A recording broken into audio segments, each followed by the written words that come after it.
Ang Diyos po ba yung nagpaplano sa bawat isa sa atin o may kanya-kanya po tayong plano sa atin at siya lang po yung nagiging gabay sa bawat plano o nagiging desisyon natin? Kung meron po talaga siyang plano sa bawat isa sa atin, paano po natin malalaman na yun po talaga yung plano niya sa atin o kung ano po talaga yung plano niya sa atin? Yun lamang po.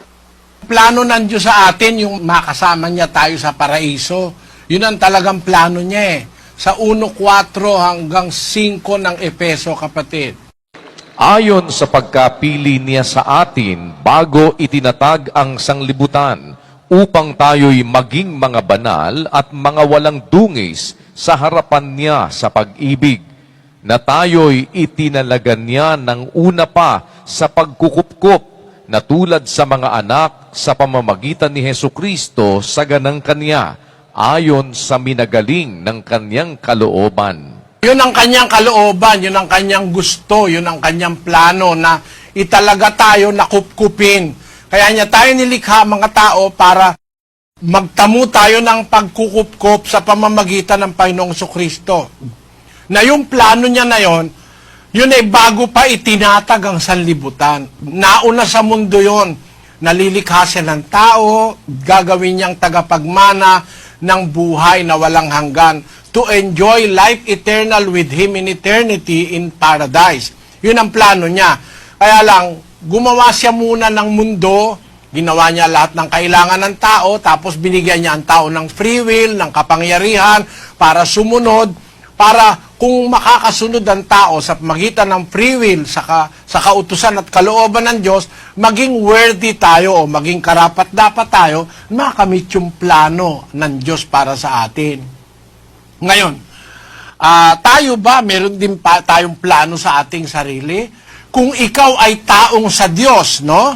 Nagpapailalim ka sa Kanya, kahit ano yung gusto mo, gaguide ka niya. Basahin natin ang 16 ng Kawikaan, versikulo 9. Ang puso ng tao ay kumakatha ng kanyang lakad, ngunit ang Panginoon ang nagtutuwid ng kanyang mga hakbang. Gumakatha ka, nagpaplano ka ng iyong gagawin, kung anong kurso mo, kung anong mga gagawin mo. Pero pag ikaw ay kumikilala sa Diyos, itutuwid niya ang iyong mga hakbang. Siya yung guiding factor for you to attain glory and triumph in life. Siya ang guiding factor. Kaya lang, hindi lahat ng tao ay ginaguide ng Diyos. May mga tao kasi ayaw sa Diyos, kay Satanas. Kaya, yun, bahala sila sa sarili nila. Basahin natin ang 5:15 ng unang Timoteo. Sapagkat ang mga iba'y nagsibaling na sa hulihan ni Satanas. Na pumunta na sa kampo ni Satanas ang Diyos, gusto niya i-guide tayo. Pero pagka pumupunta ka dun sa kaaway niya, ay papabayaan ka niya ron. Gagawa siya ng paraan para ikaw maligtas, mapabuti. Pero pagka talagang willfully ayaw mo siyang kilalanin, ay hahatulan ka ng Diyos. Dadalhin ka na sa kampo ni Satanas, papabayaan ka na. Basahin natin ang 2 Tesalonica 2:11. At dahil dito'y ipinadadala sa kanila ng Diyos ang paggawa ng kamalian upang magsipaniwala sila sa kasinungalingan, upang mangahatulan silang lahat na hindi nagsisampalataya sa katotohanan, kundi nangalugod sa kalikuan. Pag ayaw mo na ng katotohanan, papabayaan ka niya na. Sabi nga sa English, for this cause God shall send them strong delusion, that they should believe a lie. Napupunta na sa delusion yung mga taong ayaw ng kabutihan, gusto kasamaan.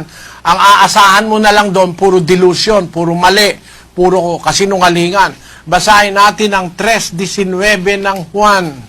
At ito ang kahatulan, na naparito ang ilaw sa sanglibutan, at inibig pa ng mga tao ang kadiliman kaysa ilaw, sapagkat masasama ang kanilang mga gawa. Anong mga tao, dahil sa gawa nilang masama, mas gusto pa yung kadiliman kaysa ilaw. Mas gusto pa yung mali kaysa sa tama. Mas gusto pa yung masama kaysa sa... Kagaya ng mga drug addicts, no?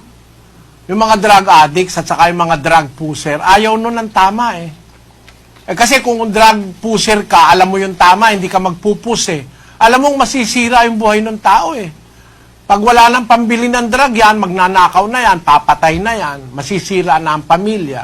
Ba't merong ganon? Kasi ayaw nila lang mabuti dahil ang gawa nila masama. Sana naunawaan mo, kapatid na Bernadette. Salamat.